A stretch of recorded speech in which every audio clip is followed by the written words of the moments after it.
Bagnard ne s'est encore évadé. On surveille quand même. Pierre-Marie a quelques communications à vous faire.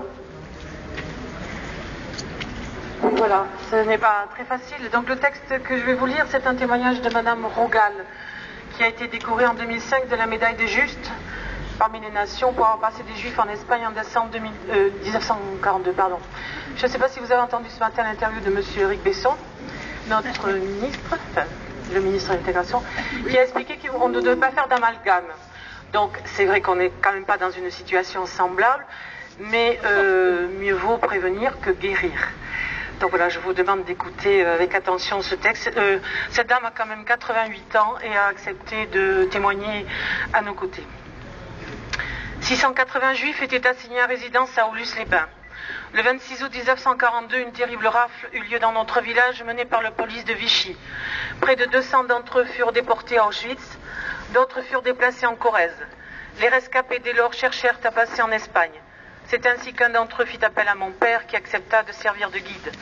Le 30 novembre 1942, un groupe de 9 personnes vint au rendez-vous fixé par mon père à 3 heures du matin. Comme il ne pouvait s'acquitter seul de cette tâche, vu l'ampleur du groupe, je lui proposai mon aide. L'expédition fut menée à bien. Quelle ne fut pas ma joie lorsque bien des années après, je reçus la visite d'un homme vivant au Canada. 67 ans plus tôt, c'était un petit bébé qui faisait partie de l'expédition et que sa mère n'avait plus même la force de porter. C'est moi qui le portais jusqu'à la frontière. Ce que j'ai à vous dire aujourd'hui, c'est que je n'ai rien fait de spécial. C'était normal. Si on ne se met pas à la place de l'autre, on ne peut pas comprendre sa détresse.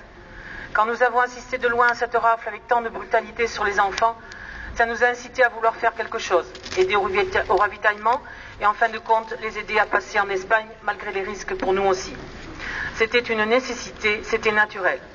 Dans le village, il y avait ceux qui dénonçaient les juifs, il y avait ceux qui les aidaient et il y avait les nombreux indifférents.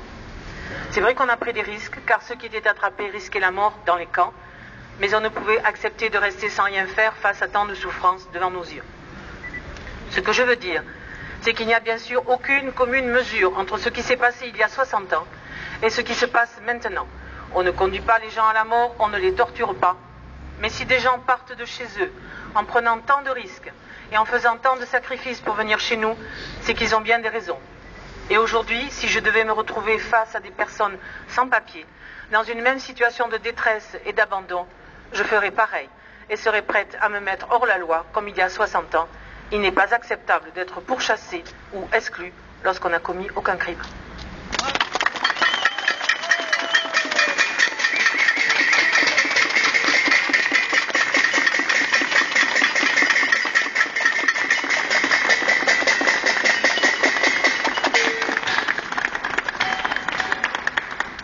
La solidarité n'est pas un délit. Nous vous invitons maintenant à rejoindre le palais de justice. Vous avez tous rempli des petits cartons, pas jaunes, hein, nécessairement, les bleus aussi. Vous êtes coupable de quelque chose dès lors que vous avez filé ne serait-ce que 20 centimes à RESF qui vient en aide à ces familles. Dès lors que vous avez donné ou aidé une des organisations humanitaires qui fonctionnent sur le département, et nous sommes heureux d'être à la fois nombreux et surtout tous ensemble pour faire ce boulot-là. Donc nous remontons au palais de justice. Comme on a eu un peu pitié des enrhumés, et de nous les premiers, le théâtre que l'on avait prévu sur la placette de là-haut, nous le ferons en descendant dans la salle Jean Jaurès, à partir de laquelle nous repartirons vers la prison, parce qu'on ne va pas laisser ces moustiques-là se balader dans la rue comme ça sans être punis. Donc on ne perd personne en route, vous nous accompagnez jusqu'au palais de justice pour l'instant. Devant.